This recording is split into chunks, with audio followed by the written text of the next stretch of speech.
I found tampons in my husband's car. I wish he had been unfaithful to me INSTED, so that my kids wouldn't have to go through this. I, 29F, have been with my husband, 30M, for 7 years, married for 4.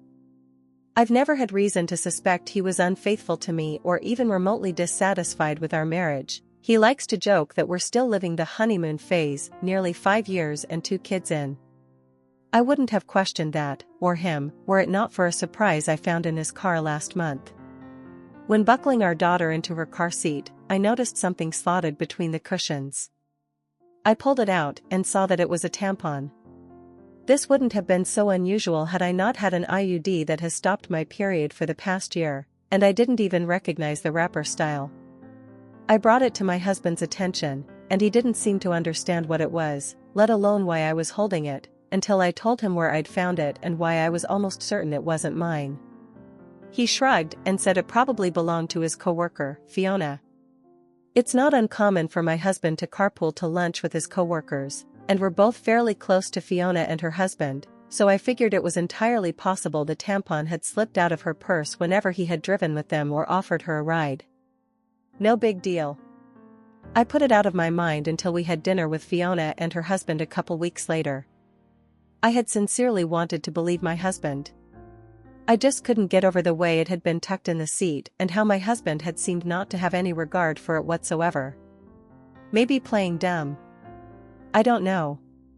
I did something that I now feel kind of crazy for doing. I faked an emergency and asked Fiona if she had any tampons while we were out together. She handed me one almost identical to the tampon I'd found in our back seat, and I breathed a sigh of relief. So the tampon there was probably the same tampon here, and in all likelihood, there was an innocent explanation as to why it had been left in the back seat in the first place. I thought I'd seen the last of the out-of-place feminine hygiene products until I found another tampon this morning. This time in my sock drawer.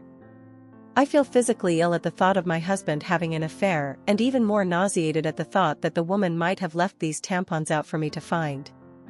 If it was my husband's coworker, why would she give herself away by offering me one the other night? In any other situation I would want to talk to my husband about this, but I feel too sick and embarrassed to approach him with what I've found. What should I do? Relevant comments. I've had a period 30 years and never put a tampon in a sock drawer. Trust your gut and get cameras. Neither have I. I've considered so many explanations for the tampons that wouldn't implicate my husband, but none of them make sense, really. I'm terrified to set up a camera if it means confirming what I suspect right now. Has Fiona been over to your house and had time to plant the tampon?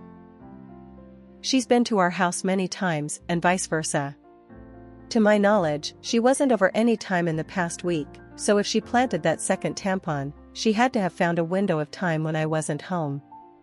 Anytime she and her husband visit, we all stay downstairs, and you'd have to go really out of your way to make it to our bedroom, i.e., around our dogs, over the safety gate, past the other bedrooms.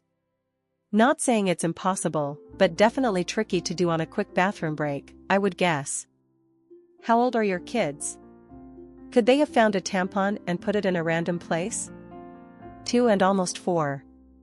Both have a mischievous streak, so I didn't want to rule out the possibility of one of them moving stuff around, but I can't imagine how they'd get their hands on one, possibly 2 random tampons that I never bought. Update. Contemplating every possible source of 2 tampons has been my personal hell for the past few weeks, but I wanted to share an update. Shortly after posting on here, I told my sister what happened.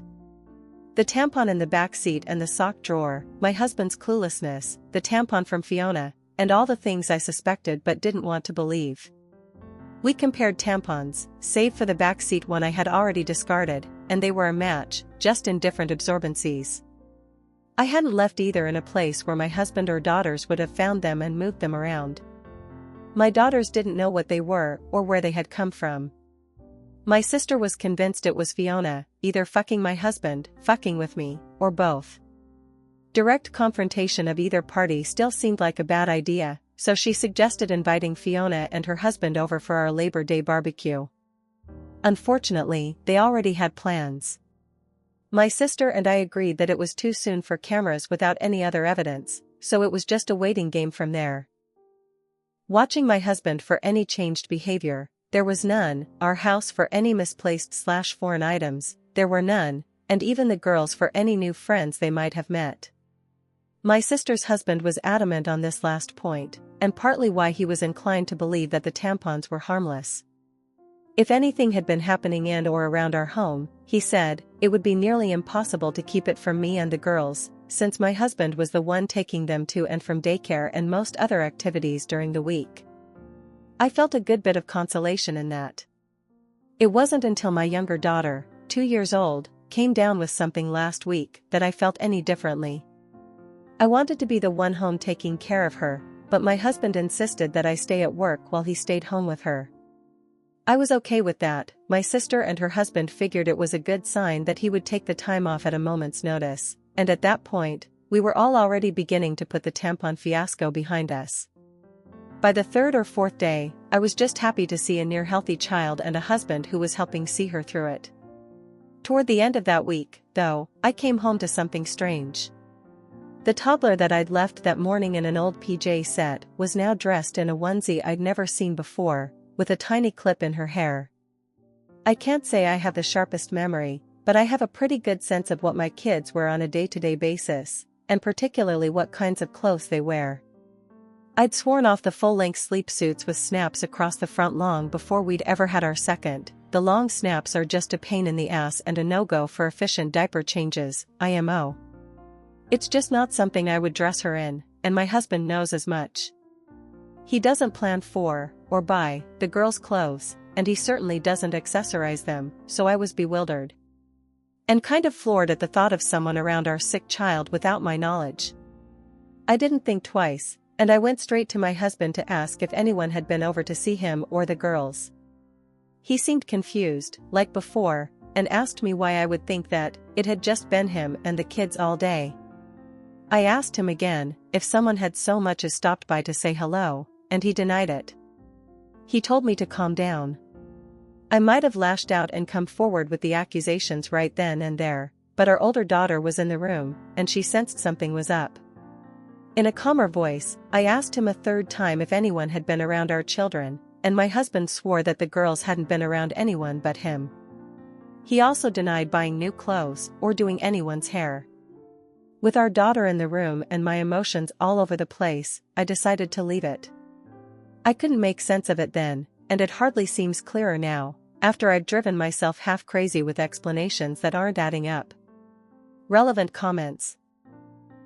To answer a couple questions.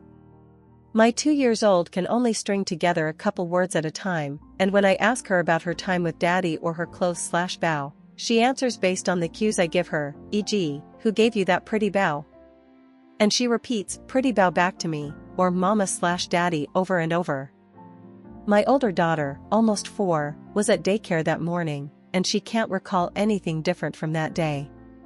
Doesn't remember the PJ change or the hair clip, so my guess is she was changed sometime that morning, but I'm not totally sure. I have a 45-minute commute to work, so stopping by for lunch isn't really feasible. My sister has been kind enough to leave work and drive past a few times here and there, and she hasn't seen anything out of the ordinary.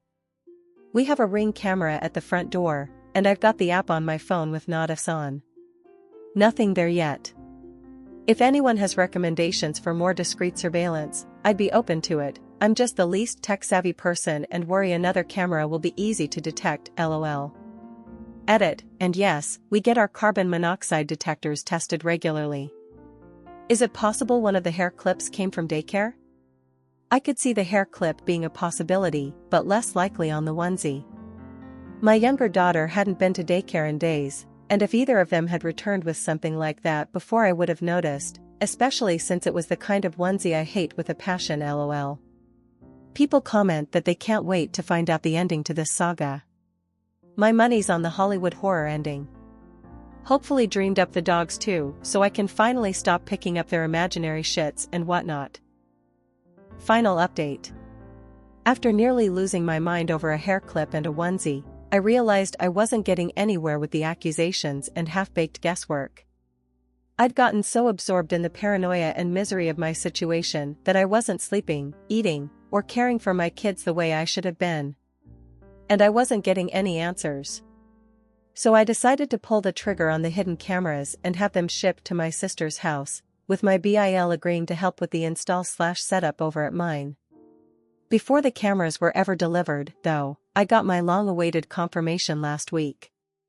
A ring notification had alerted me to motion at the front door while I was at work. Half expecting to see a delivery person, pet, or lawn care salesman for the 15th time, you can imagine my surprise when I saw a clip of a young woman leading my daughter into the house hand in hand, with my husband and other daughter close behind them. The girls were supposed to be in daycare and my husband at work. The woman, as far as I knew, was living 2 states away with a court order keeping her there. I immediately called my husband to ask him what the fuck this woman was doing in our house. He didn't answer, so I texted it to him. Even in his stupidity, he probably realized he had messed up by going through the front door, knew I had gotten the ring notification, and wanted to delay the inevitable. By the 5th or 6th subsequent call, though, he did pick up. The woman on the camera was my husband's sister. As I would come to find out later, she was the likely source of both tampons, the onesie, and the bow. She is also a registered sex offender and a recovering addict, who spent the better part of her adolescence and young adulthood coercing the silence of another one of my husband's family members after she had molested them. I hadn't seen or heard from her in years, and from the way my husband talked about her, I didn't expect I ever would. But here she was, in our house, with our children. Suffice to say, I was livid. It wasn't an affair at all, and still, somehow, infinitely more disgusting knowing who it was and why all of this had been happening. Apparently my SIL, fresh off another stint in rehab, had wanted to reconnect and make amends with people she'd hurt, and my husband was high on that list. My husband didn't want me to know or, worse, try and keep her family, our children, away from her, so they'd been meeting in secret, often at our house when I was at work. They would enter through the garage, in my husband's car, so the ring camera at the front door wouldn't tip me off. She spent the night on a weekend I had been on a business trip and slept in our bed. She babysat our girls on a night my husband told me he had dropped them off at his parents'. She bought the girls' clothes and dressed my youngest in the onesie and bow that my husband had promised on his life I had dressed her in myself. My husband swore this was all in my head. The tampons, the onesie, the bow, and all the rest. He was perfectly content to watch me agonize for weeks over a woman he insisted didn't exist. Shrugging off each progressively more unsettling discovery like it was news to him and telling me I was being irrational. He insinuated that I was experiencing postpartum depression, 2 years after I'd given birth. For years after I'd told him that one of my biggest fears for motherhood was to suffer PPD like my mother had with me, to not be fully present for our babies and be left with a world of guilt and regret as they grew older. He told me I wasn't sleeping enough, that I missed the girls too much, that I needed to take a step back and reevaluate the state of my mental health. I gave him the benefit of the doubt because he was my husband, and because no other version of events made sense. Now, after a month of this mindfuck, I have nothing to show for my trust but this pathetic situation. And a lot of anger. Relevant comment. Call the cops and a lawyer. Already on it. Believe me, we're going scorched earth with this motherfucker.